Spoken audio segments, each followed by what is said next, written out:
All right, welcome back to Red State Revolt.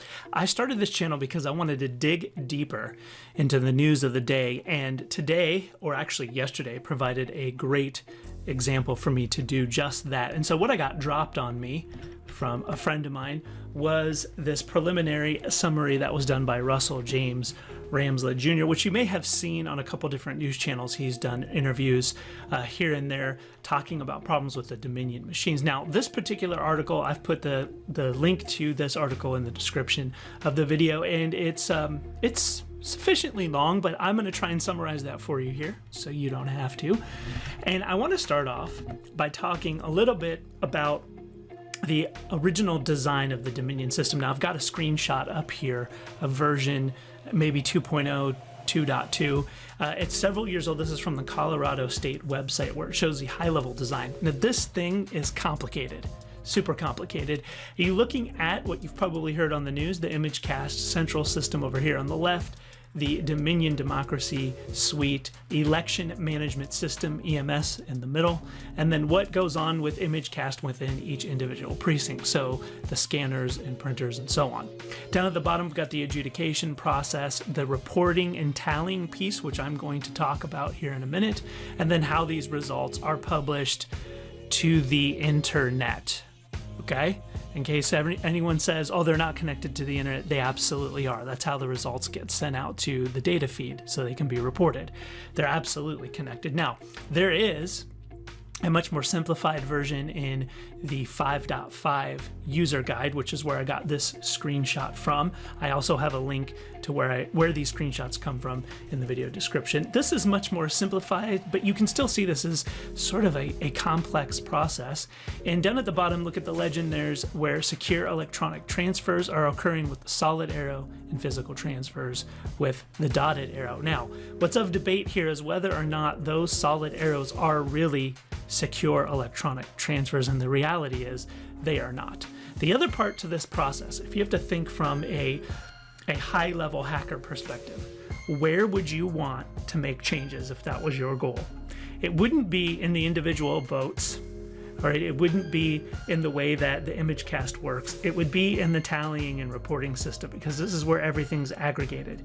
You really only have to make one change here to change everything that happened before this process. So securing this piece, the reports and tallying piece, is incredibly important. One thing I should note, I got this passed to me from a friend of mine.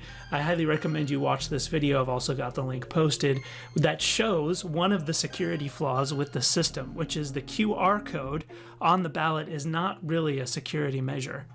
It's designed, at least the way that we were told, to prevent fraud, but in reality, you could simply take a blank vote, scan it multiple times, and when you go to adjudicate, you can indicate who you want that blank vote to go for. The system's going to prompt you. It never checks to say, hey, this QR code was used previously. I can't let you cast this ballot again. It doesn't do that. So the QR code is to some extent worthless. Now, the breakdown of what's going on here, if you remember, the night of the election, it was found in Antrim County, Michigan, that votes from Trump to Biden were switched, and then they were switched back. So on November 3rd, 7,700 votes for Biden, 4,500 votes for Trump. All right, 12,400 votes. November 5th, it was fixed.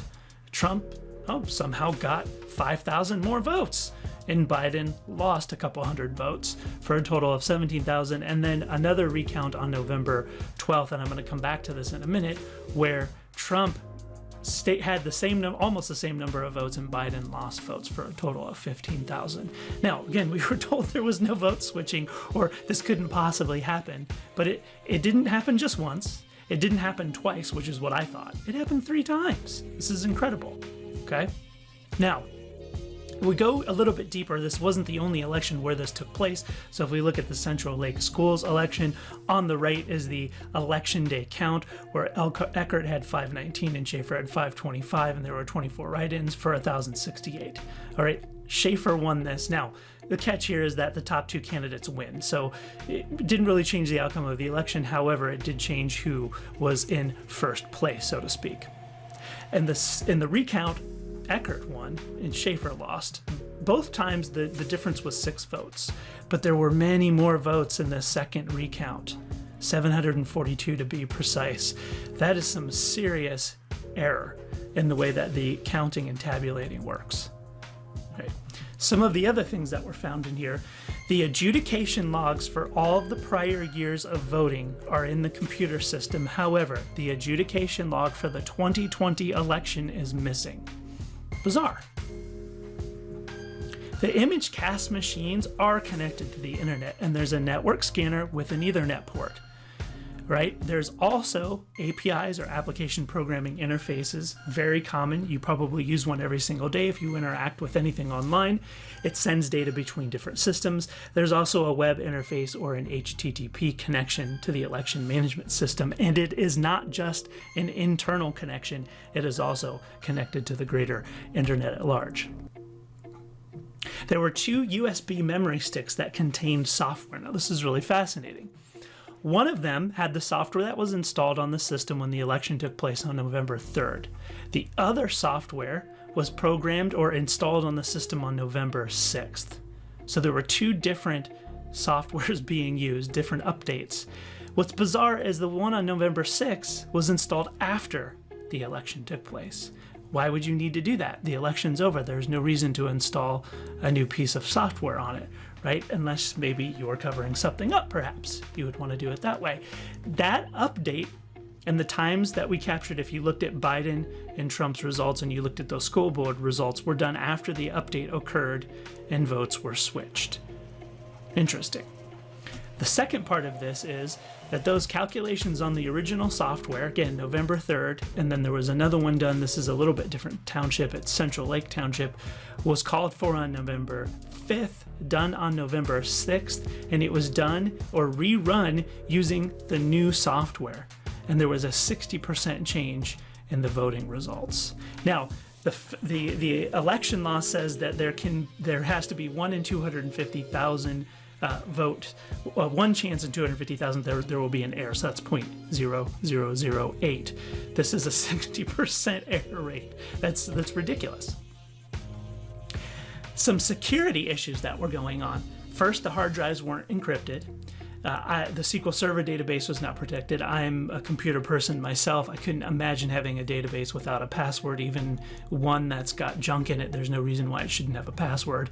The Democracy Suite was the users were using admin accounts and they were sharing those accounts with each other. Again, that's a huge no-no from a security perspective. The antivirus was 4.5 years out of date. The Windows updates were almost 4 years out of date, 3.75 years out of date. The last configuration Windows updates were just over 2 years old. And the users were using super user accounts. Again, it's a huge no-no from a security perspective. You do not give a user admin and super user privileges on a computer that's supposed to be secure. They can do whatever they want on that system when they have a super user account, like install software. The last thing I want to talk about is this idea of weighted voting or ranked choice voting. And you may have heard there's a Dr. Shiva that's done a video on it. There's been a number of other people that have talked about why the database would store the number of votes, the tally, in a decimal format, in a double format. And this is why. This comes directly from, the screenshot is from the survey, but I've also got an example of it in the PDF where it shows how to set this up inside the system, where you can choose ranked choice voting, and then you can choose the algorithm. In this screenshot, it's using STV, and I have the PDF. It took me a little bit to actually find it so I can see what it does, but I've got the chapter on ranked choice voting, and you can scroll down and you can see where it's got the STV, which is a type of single transferable voting or weighted inclusive Gregory method, and the key phrase here is implements fractional surplus transfer. Sort of interesting that it does that, right? But that is built into it, and it looks like it was activated on the machines that were analyzed. Now, the last part of this is, what do you do for write-ins? So how do you handle that when you have a write-in candidate in this particular system, one of the options you have, the bottom part of the screen here, is the user can enter the number of votes for write-in names as long as it does not exceed the number of write-in votes for the current contest and the current results file. What does that mean? That means you select the write-in person, whoever that is, and you go in and you enter the number of votes that they got. Seriously, you can just go in and that person got 15 votes, right? As long as it doesn't exceed the number of write-ins, granted, you have to calculate the write-ins correctly, and if you didn't calculate that correctly, well, then you can assign as many votes as you want or as many votes as you scanned. All right, so that's at a high level what went on there. So what do you all think? There was vote switching after the recount, and this looks like it was the difference is caused by a software update that occurred after the election. Now remember, the excuse was given that there was a glitch, and so there could be a software update, but that doesn't take into account then the third count, which was also off by a lot of votes. So which one do we trust? All three of them were different, and they were different by a lot. I find it hard to believe that just a single software glitch caused that. You had a lot of glitches, which is scary. There is fractional voting, and it does look like it was turned on, even though there are some PDFs that say that that feature is not installed. Why does this PDF have it? There is internet connectivity. It's internal, and it looks like it connects to the internet at large and the World Wide Web. And the software updates for security hadn't been conducted at least 2 years, and in some cases more than 4 years when it comes to antivirus. Plus, in numerous places, there's no password protection, and a super user account is being used and shared with everybody that is working in the precinct. All right, this is really bizarre. I'd love to hear your comments. Please subscribe if you haven't already. I'll leave you with one last comment, and that's about the data and transfer. It looks like you can post these data out to an Excel file, and that Excel file is not encrypted. So what can you do if it's not encrypted? I don't know, possibly change votes? Who knows? We have no idea. All right, that's it for me. Go ahead and subscribe, ring that bell, get that notification. Thanks.